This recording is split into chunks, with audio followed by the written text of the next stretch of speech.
Let me tell you about a man, Tommy Collins, a veteran in country music who interrupted his career by his own choice to become a minister. And by the way, I understand he was very successful. And during this period of his life, Tommy pastored a small Baptist church in a very small town of Lincoln, California. And it was during this time that he was called upon to speak at a funeral. And the poem I want to recite for you now is a true experience of Tommy's. And it's simply called The Funeral.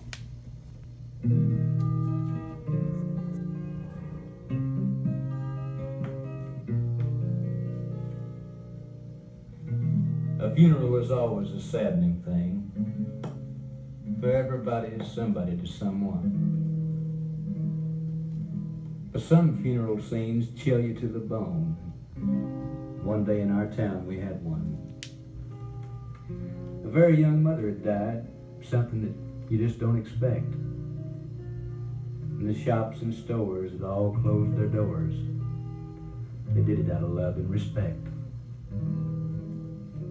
And in the crowded funeral home that day, with everyone present weeping, the sound of a little girl's voice was heard.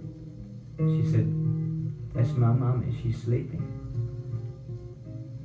Then I heard the sound of her little feet, tap, tap, tap, as she made her way down the aisle.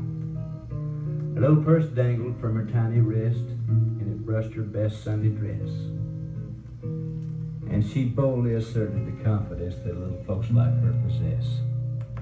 To the life that has no final chapter, there's no ending and no last mile.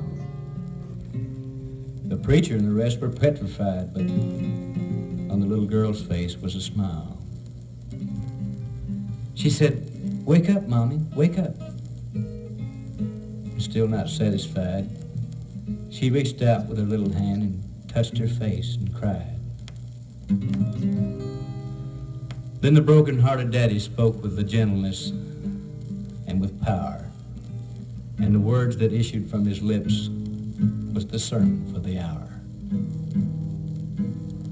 In a childlike faith, he told her that the dead in Christ will rise.